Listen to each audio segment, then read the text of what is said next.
Now this was actually my first ever video, but I hope to continue making great content and get access to more cars that you guys would want to see reviews of. And I obviously am going to do my part in getting better at this craft. And yeah, other than that, I hope you guys really enjoyed this video. I will catch you on the next one. If you did enjoy it, please do leave a thumbs up below. And while you're at it, why not subscribe to the channel if you do enjoy the content. If not, that's okay. We hope to get you next time. And yeah, take care. Have a great day and enjoy life. Never slow down.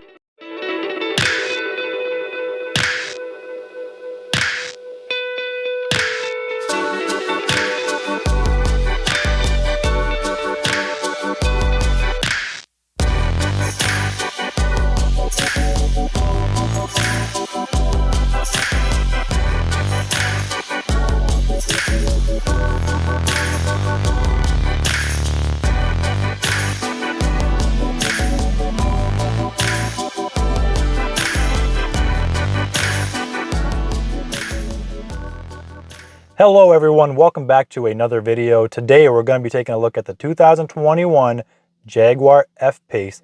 Thank you to Jaguar Land Rover of Calgary, Alberta for letting us borrow this vehicle. If you're interested in this or anything else on their extensive lot, the link to their website is right below that like button.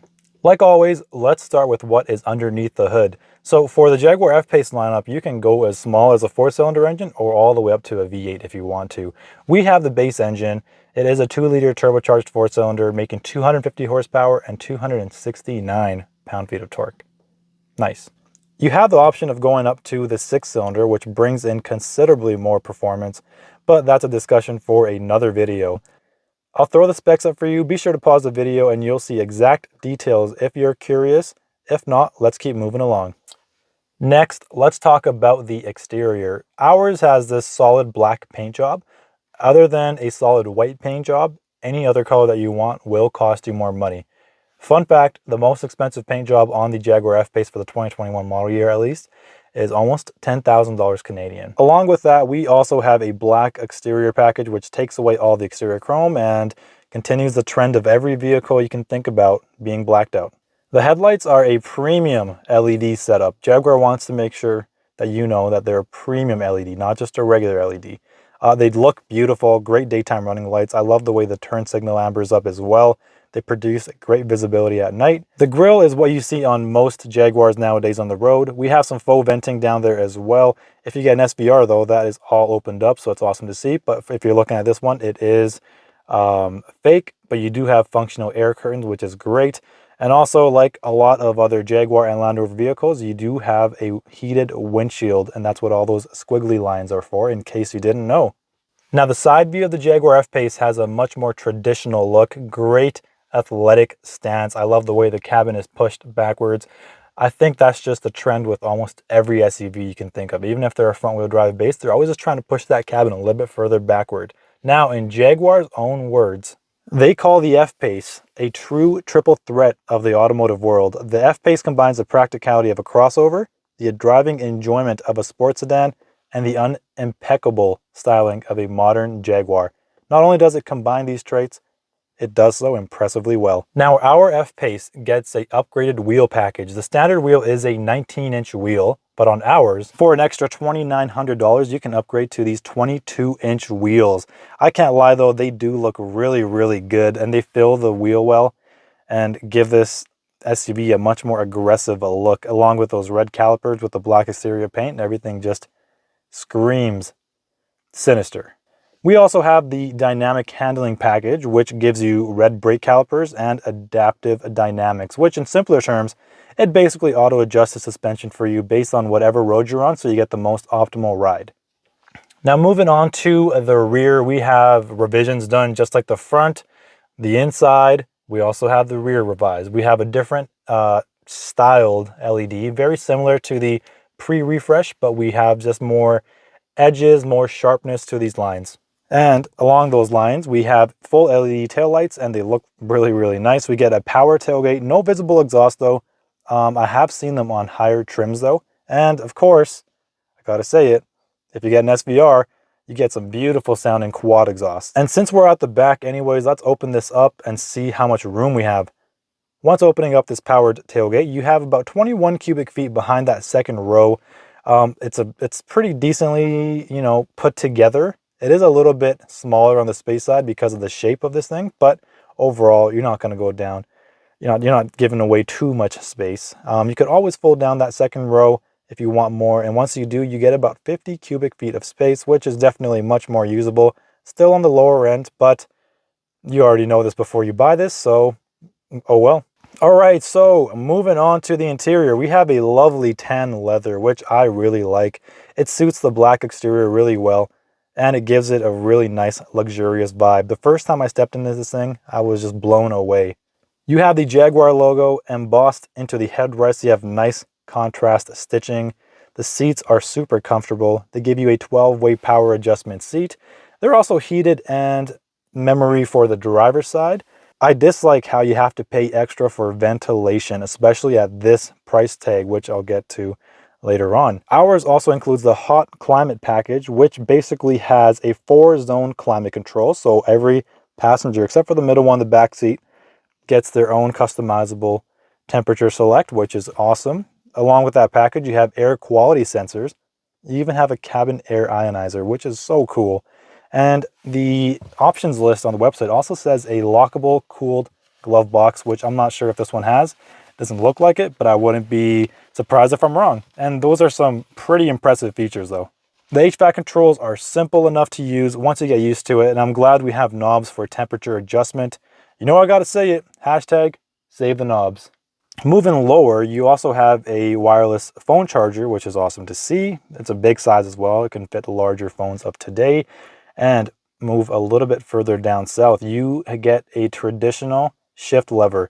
Before, for the 2020 and the pre-refreshed models, you have that dial that pops up. I never liked that, but this is a huge improvement. Materials used are great. The shifter itself feels great as well. Nice stitching that goes along.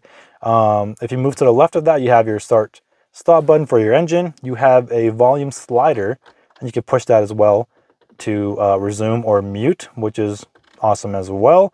If you move to the right side, you get your driving mode selectors, which, you know what, you can pick different modes, but how much performance are you going to get from a 4-cylinder anyways, right?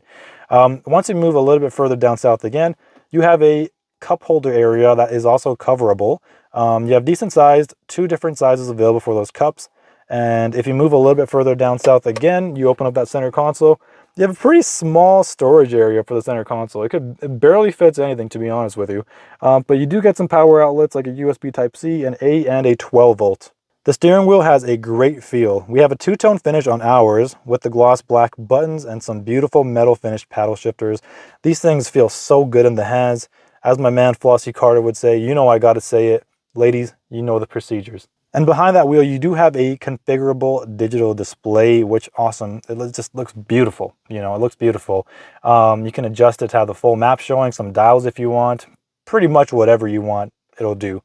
Now moving on to the infotainment, like everything else, it's also updated, and I think this is the most important update they made this year. The software and the UI is completely different, and it's much more cleaner as well, in my opinion. Way smoother as well, along with navigation, which the map looks beautiful. Probably one of the best maps I've seen in a standard navigation on any manufacturer so far. You get Apple CarPlay and Android Auto, which is standard. You get 360 camera view along with your backup camera, which is super high quality as well. And you get a nice sounding Meridian surround sound system. I would say the UI itself can be a little glitchy sometimes. It should be a little snappier. I've always thought this for a long time. For luxury cars, we should get better quality OLED screens and a higher refresh rate, whether that's on the digital display or your infotainment, especially in a luxury brand, because that would make your experience as the user much more smooth, and that's what you would expect as well from luxury brands.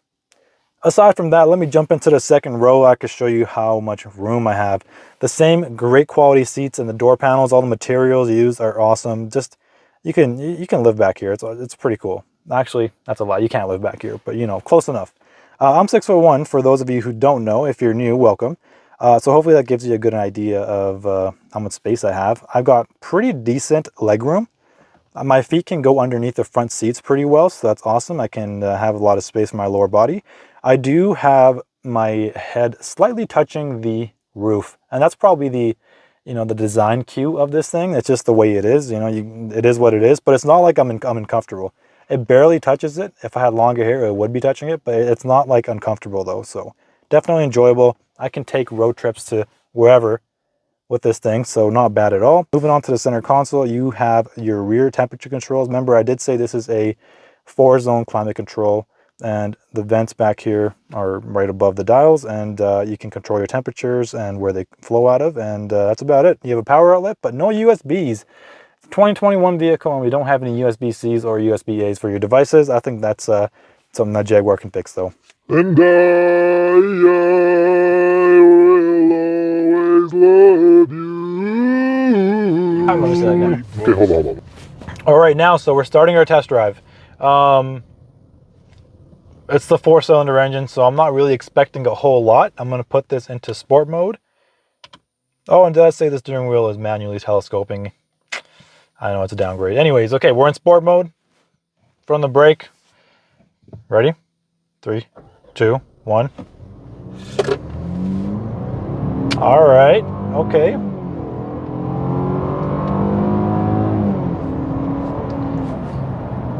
Wasn't bad. I think this one is perfect for those people that are looking for something that is enough for city driving, but is something that you're not going to be taking this to a track, basically. That's what I'm saying. It's great, enough power to do merging onto highways and everything like that, so it's perfect for that. Once you put it into comfort mode, it's comfortable. You have pretty decent visibility. That's one thing I liked too when I was driving around, just to kind of get a feel of this thing, really. So once you look around, you have like great visibility. If I look over to my passenger blind spot area, you can see pretty decently. Of course, that rear angle makes it a little more difficult, but you also have your blind spot indicators on the mirror. Well, that, along with the mirror, along with turning over, you can make pretty safe lane changes and all that. So, do you hear that? That's right, you hear nothing, because the isolation of the noise, it doesn't come into the cabin as much, and which is awesome. Would you expect that? Yes, at a higher priced vehicle, I would too. So it's a nice, comfortable ride. So when you're yelling at your kids back there, they'll hear every bit of you. Other than that, though, you know, Jaguar does like to say that it drives like their sports sedan, and I'm feeling some body roll, bro. My stuff slid back there too, so I would assume that the higher trimmed versions or the more powerful engines also have more, probably stiffer suspension as well, to kind of keep, you know, you from rolling around your seat. I know the SVR, for example, has great seats. But anyways, we're talking about this. Sorry, I got off track. Comfortable ride. Great luxurious interior. I really like the interior. Just a nice high quality premium feel, front, back, even the cargo area. It drives great. It's comfortable. It looks phenomenal. Decent enough performance. It is the base engine. You could always upgrade that if you want. The only issue that we usually get with these is the pricing, right? Like, you pay a lot, and sometimes you don't get a lot of value in return for how much you pay. So that can be an issue for some people. But those of you that like this vehicle though and want to get it, like, doesn't matter what anybody really says. I think overall this is a pretty good competitor, and that's the thing too. This market of, you know, luxury crossovers is flooded with great options as well, by the way. And if you like this, hey, you like it. I don't blame you for liking this, because it's a great vehicle.